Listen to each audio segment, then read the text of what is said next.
All right, so here I'm going to share a simple tip where you don't have to change your turning speed, so you don't have to turn any slower, but it can still make pieces a lot easier to track. So I'm going to do F2L twice, and I want you to try and track pieces as I do it each time. So first time.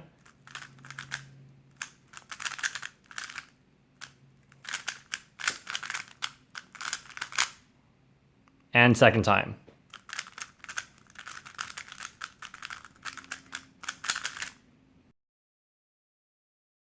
So you'll find that pieces aren't that hard to track, even if you're going very fast, as long as you're holding the cube very, very steady. So this may not be ideal for your speed when you first start, but if you just want to practice this as an exercise and pay attention to it during your solves, try to act like there's like pieces holding the core of the cube in place and you're not allowed to shake the core around. So you can turn layers, but you can't move the core around. So it would be something like this.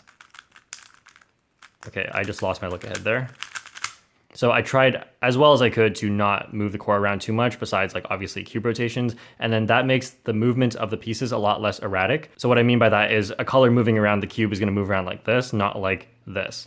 So if done correctly, it'll be easier to track pieces even if you don't slow down your turning. So people usually say slow down your turning to make tracking pieces easier, but that's really just because the pieces don't move around as much. But one difference between people who are like sub 10 versus people who are sub 15 or 20, even at times when they turn at the same speed, typically the slower cuber will be one who's moving their cube more because they're not quite as experienced with how to turn the cube well.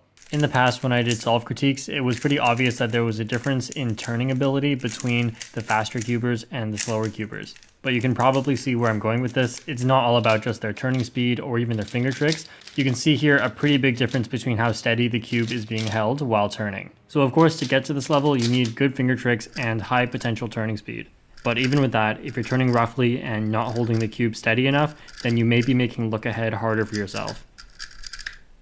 If you find that you're one of the people who tends to turn the cube like this, then try to change that habit. It's not just looks nicer to turn the cube in a little bit more of a controlled way, but it also helps with look ahead. So that's it. It's a bit of a small tip, but it definitely helped me with my look ahead at least a bit. So thanks for watching, and I'll see you guys next time.